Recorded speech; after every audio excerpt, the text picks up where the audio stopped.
Capacity management. Two words that strike fear in the heart of agency leaders everywhere. What if we don't sell enough this month? What if we sell too much? When should we hire more project managers? What if that team member revolts when I try to give them just 2 more clients to manage?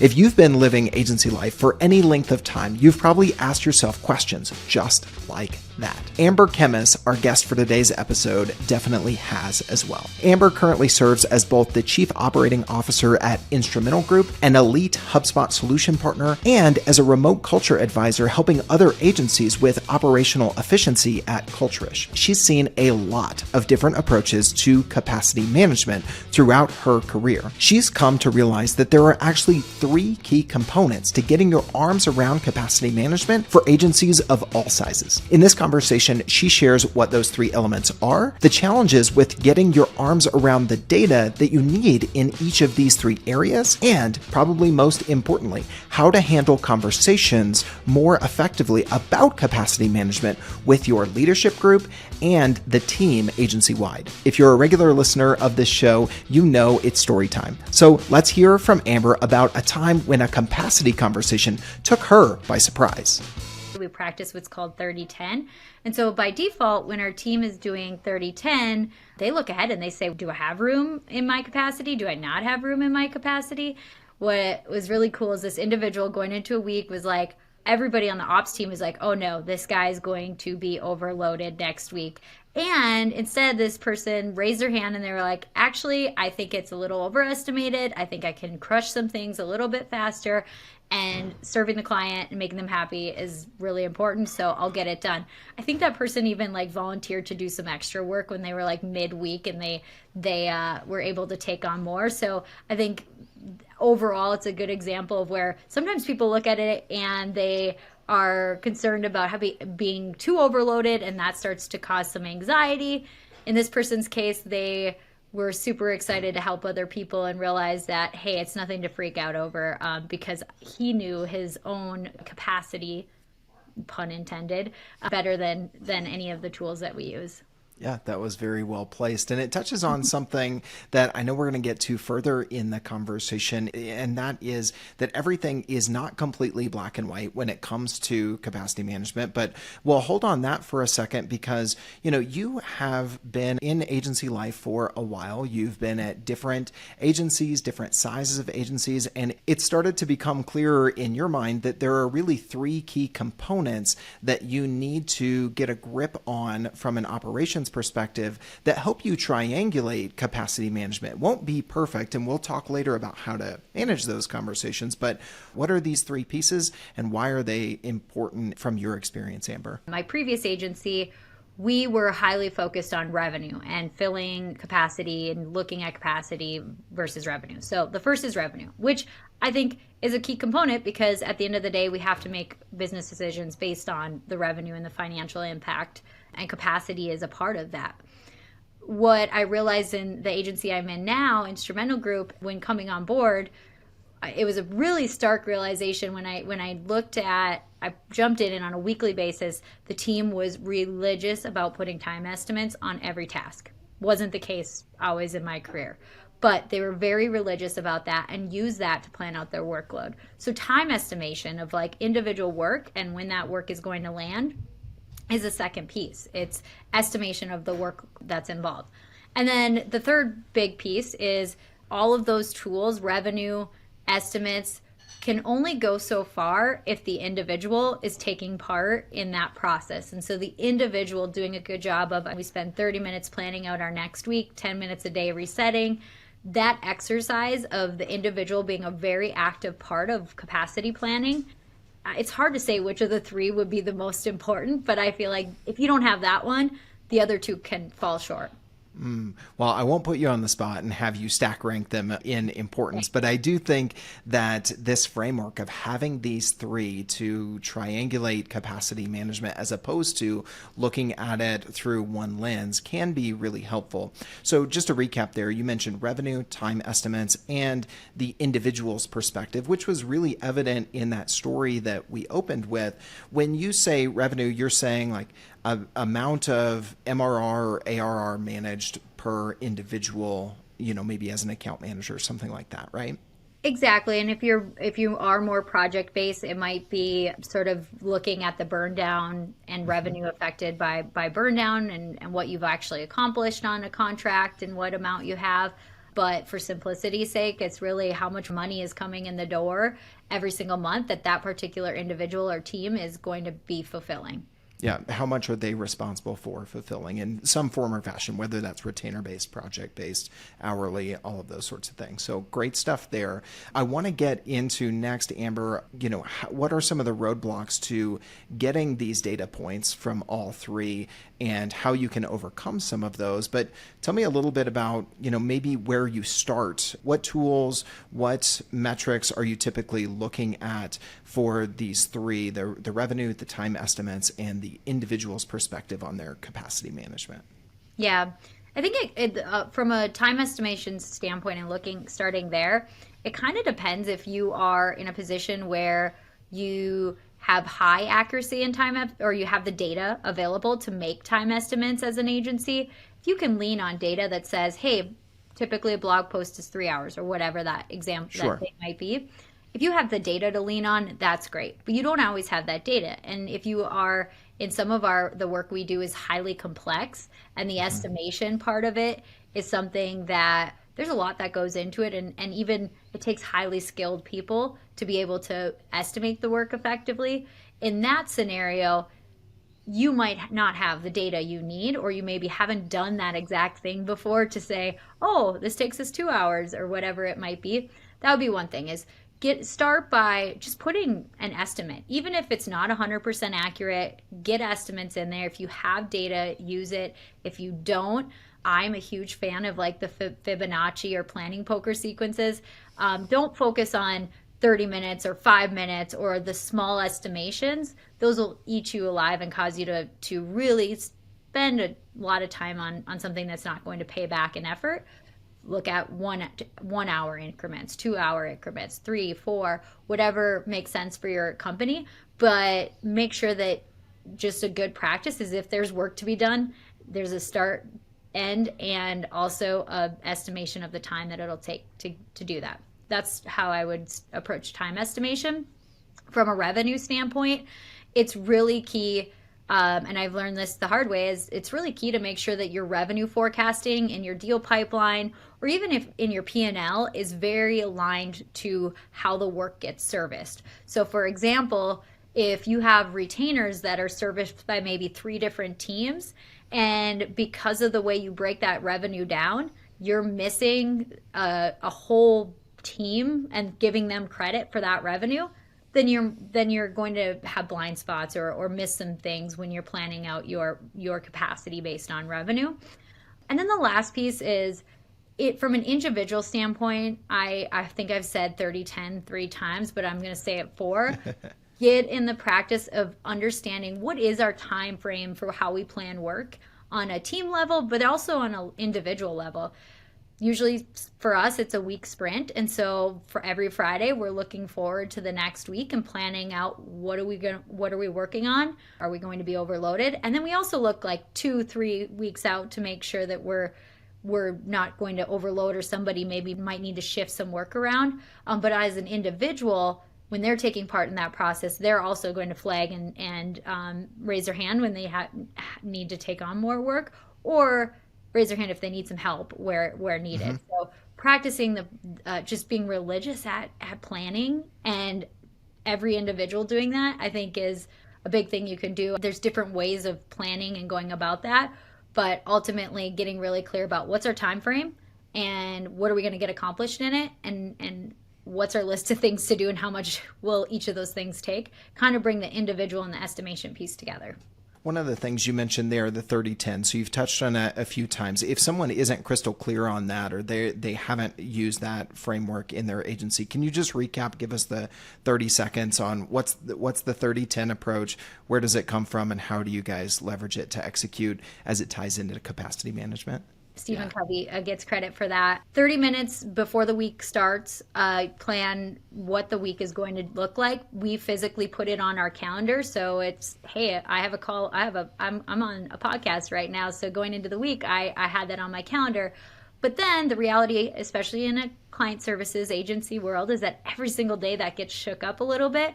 And so spending another 10 minutes every morning resetting on your plan and making sure that if you do need to shift around your day, that you do it before you get into the thick of it. If you try to do that at noon after you've been working for a few hours, it's a little bit harder to reset and be flexible and be clear about what you're trying to accomplish.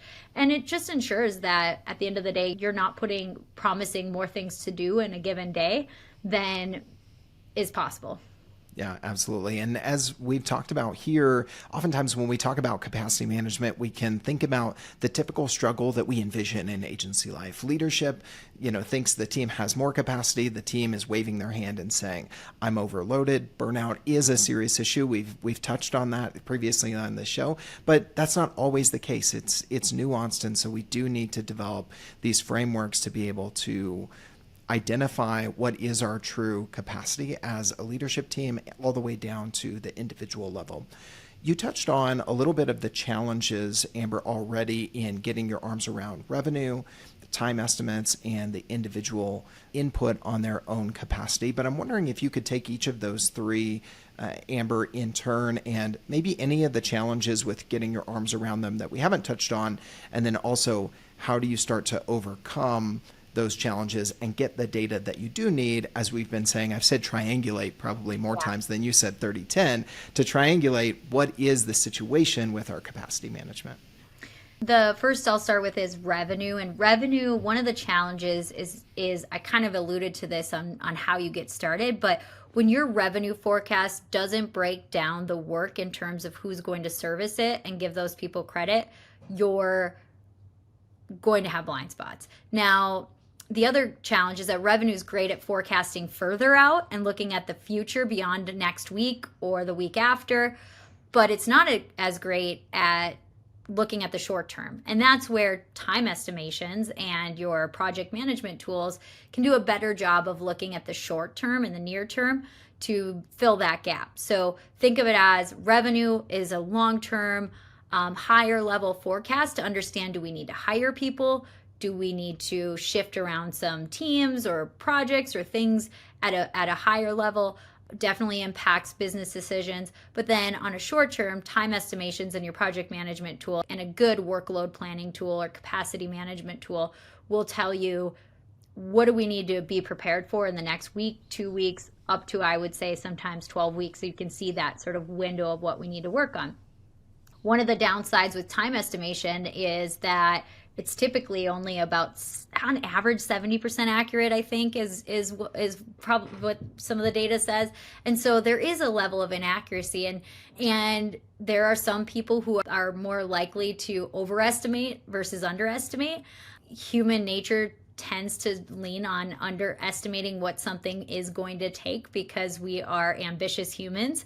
And so a downside or a challenge on the estimation part is that if you're leaning into individuals who maybe aren't super familiar with the work or as skilled at the work or haven't experienced it before, if you're leaning into them, they can tend to estimate a little bit inaccurately. And then the third thing, and I'm going to bring it all together, would be when it comes to the individual, it's the discipline and practice of planning a week. All of those other pieces don't come together if someone doesn't put together a solid plan. I would say we don't micromanage this, but if I start to notice that someone's struggling with what we call say-do, getting things done, when you say you're going to do something, actually doing it, when I start to notice someone struggling with that, first thing I'll do is go look at their calendar. Calendar's not built. There's the breakdown. Their calendar doesn't show that they're planning effectively. And so it's discipline. It's building that habit. And as somebody who started building this habit really honestly like 3 years ago, I want to say it took me at least a good 6 to 12 months to build that habit. So building the planning habit at an individual level is really key.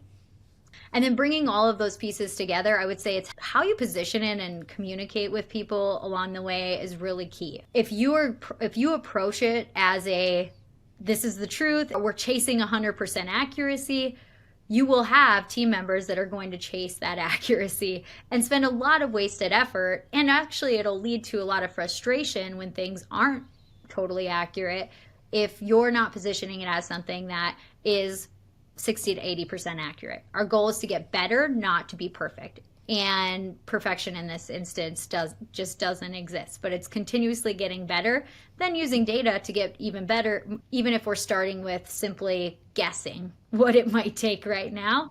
And then the other, I think this kind of is along the lines of change management and the communication of change management, is capacity is something that to an individual could be looked at and said, we could say, okay, leadership is trying to plan capacity so that they make sure our plates are full all the time and we get no time on, or we don't get a break in what we're doing, or whatever. There can be this paradigm that it's in the business's best interest, but the reality is that we're all there to create a thriving business. And so it is a component to make sure that we're effective in what we do. And one of the big pieces that we try to communicate and train, and I think is not something to bypass if you're an agency, is helping educate team members about how it does affect the business impact. And this goes into, which we're not going to talk about today, I know, which is time logging. A lot of people wonder why they should need to do that.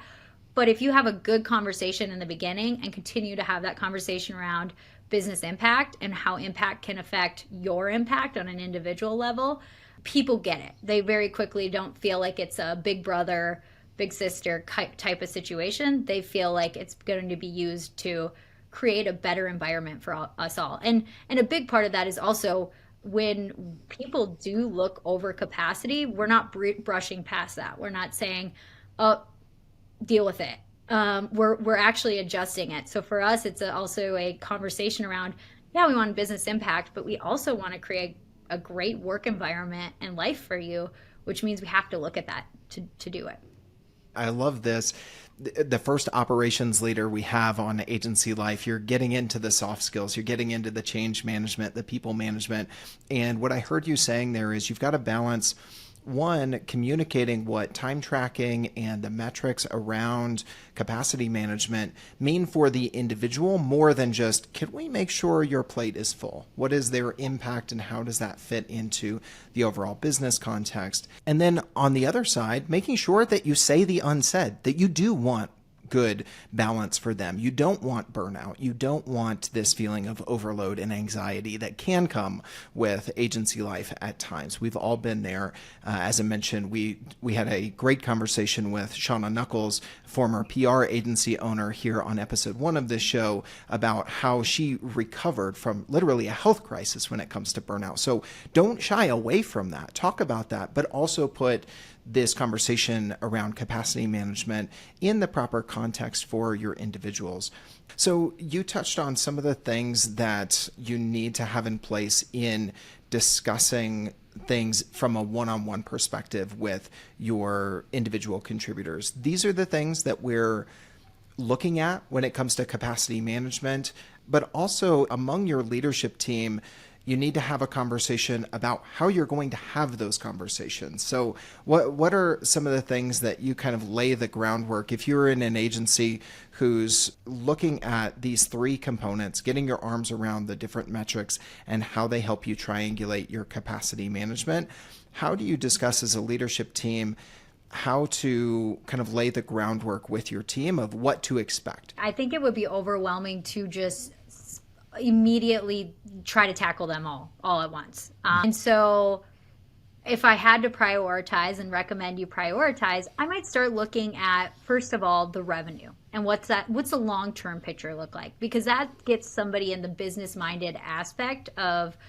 okay, here's how I'm going to affect and carry capacity and make sure that I have enough employees to serve the revenue I have, whether that's making sure that we're going over, under, whatever that might be. We're planning the number of people we need to serve revenue. The second big thing that I would look at is getting better at breaking down the type of work in sort of a broader categorized way and estimating based on that. So for example, the way that I've done this in the past is we literally map out on a spreadsheet what are the 25 to 30 most common things that we do. And then we break it down and figure out, okay, we think the estimates are going to be this. Now that's more of a top-down approach to figuring out work estimation. So as you're going to people, and if you are doing that, I would definitely advise that you involve people from that are doing the role and people throughout to help inform that process. And then the other big thing, and I actually, now that I say it out loud, I would almost put the individual first, in that really from the beginning emphasizing that they're going to be a very, very active part of planning the work week to week.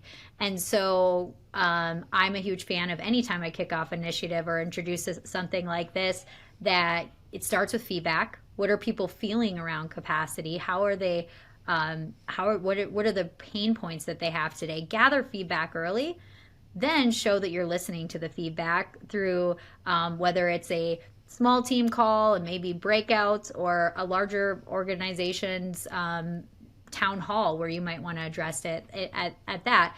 And then the last piece is really coming up with a communication plan and a structured approach to what are the numbers and how are we getting to the numbers.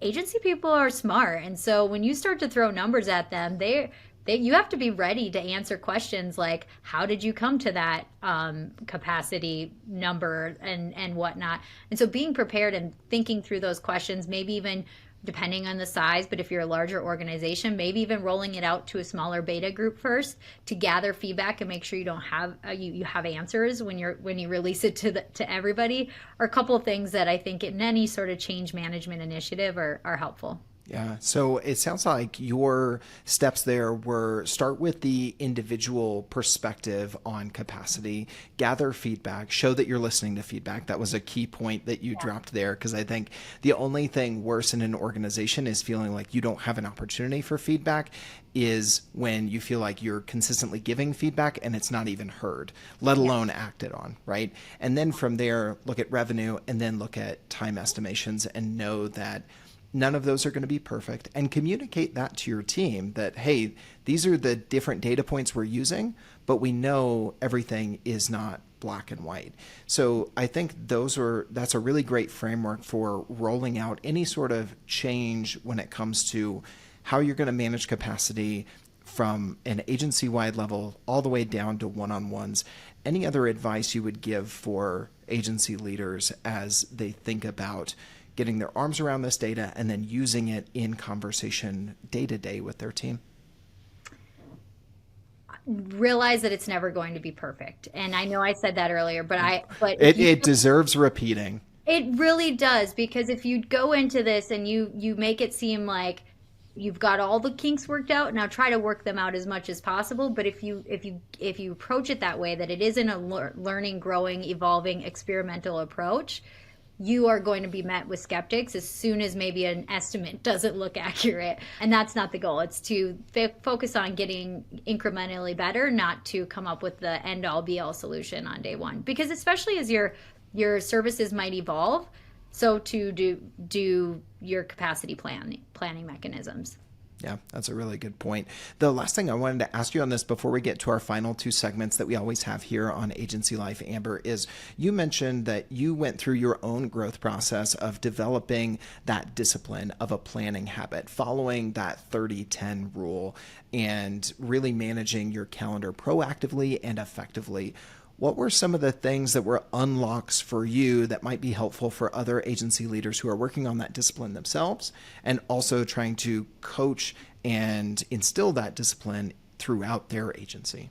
You have to set the example, and one of the best ways is transparent calendars. I can't get caught asking somebody to plan because they could go and look at mine and see that it's not done, and then you are a hypocrite immediately. So it is putting it on your calendar to practice that, and to open calendars in a remote world are a great thing in general. But by setting that example and doing it myself and constantly resetting it, the team knows that I'm doing it. And so when I ask them or call them out on not doing it and reminding them that habit, they do it. The other thing is it's a key part of our onboarding process for all new employees too. And how do you guys set the stage for that? We do like a teach them how to do it, and then we review and plan for an hour with them going into their first week and second week. So once they start to see some client work show up, we've seen that's when that practice really needs to come in. And so it might be 1 or 2 sessions, working sessions where we're planning together, or it could be a little bit further down the road doing some extra ones as more client work comes their way. But it's really a working session where we do it together. I love three things about that. One, the leading by example that was part of your initial response. Two, the tactical advice of opening your calendar. We all have that option of public or private on Google Calendar that we're all using. So very practical tip in how to execute that leading by example. And third, I love what you guys have done at Instrumental Group, since this is so critical to this area of capacity management, which can be the bane of our existence within an agency if we let it. Don't just let a blurb in the training doc or even a quick video do this for you with new hires. Make sure that you share with them, here's what we do, here's why we do it, and then let's get hands-on and let's show you how to do it and work out the kinks together, especially as you're starting to take on new client work. Really, really great stuff there, Amber. Well, it is time for our final two segments. We've got our Fast Five and then our time for a good shout. You ready for the Fast Five, Amber? I'm ready. All right. Well, let's say someone gave you and the leadership team at Instrumental Group an extra $10K a month to help better run your agency. I know you probably use it in operations, but maybe I'm wrong there. If you had that extra infusion of capital, no strings attached, how do you think you guys would use it in any area of the business? 100% people development. And that's because I just truly believe that if you keep developing your people, they'll stick around, and long-term team members are key to the growth of an organization. I love it. Number two, what are one or two of your all-time favorite business books that have impacted your agency life? This will come as no surprise because I've talked about them in this book, but The 7 Habits of Highly Effective People from Covey is probably the most impactful, and it's because I just am reminded to be a better human and not just a better business person. I love it. That is such a classic, and for good reason. Amber, I love to ask this question. It's probably my favorite of the Fast Five. What's one mistake you've made in agency leadership that you'll never forget? Overemphasizing results and performance over people and the grace of people. We all have different points in our life where maybe we can't do as well as we were the previous week, or maybe where we're learning and growing. And so it's to learn to have grace and faith in the growth of people, not just where they're at today. That is so good. All right, we're at our final two. Amber, what would you say is the hardest part about agency life? It's like a roller coaster. And I love roller coasters. So I guess it's maybe like a catch-22 there, but there's a lot of highs and lows. And so I think the more you do it, the more you get acclimated to that. But when you're new to the world, when you have a really great high one day where a client's praising you and then the next day where they're not, it can really make you feel like you're on a roller coaster. And so I think that's the biggest thing, is just that there's a lot of highs, there can be lows, and learning to kind of find that middle ground and enjoy the ride is a big part of the growth as you get better in agency life. So good. I think we use that roller coaster ride both in our trailer and the show description here on Agency Life. So good to hear we're in line with some other experienced agency leaders like yourself. Well, maybe you'll just say your answer to number 5 is the same as number 4, because you alluded to a little bit. But flip side of the coin, what do you think is the best part about agency life? I get to, in my agency life, I get to work with people and be on the phone with people all day. And I love being a part of people. It's really people of all different types of backgrounds and businesses that come from different backgrounds. So unlike the roller coaster, it is even when the clients might hand you a difficult situation, it's really getting through those, persisting through them, and growing relationships out of that. So number one, it's that I get to work with people all day, whether that's my internal team or clients. All right. Well, Amber, we're going to close here as we always do, give you the opportunity to give a shout out to someone who has impacted your agency life, whether that's a mentor, a coworker, a boss, anyone really. Who comes to mind for you today? I think we've talked so much about a principle, 30-10, that I learned from our CEO, Eric Pratt. He sets that example every week when he plans his week. And when you're struggling, he'll be the first thing he'll remind you of. I think I would have burnt out by now if I wouldn't have practiced that as well as I have the last few years. So I have to give credit to him, because it's a planning mechanism that has essentially kept me from wanting to jump ship out of the agency world.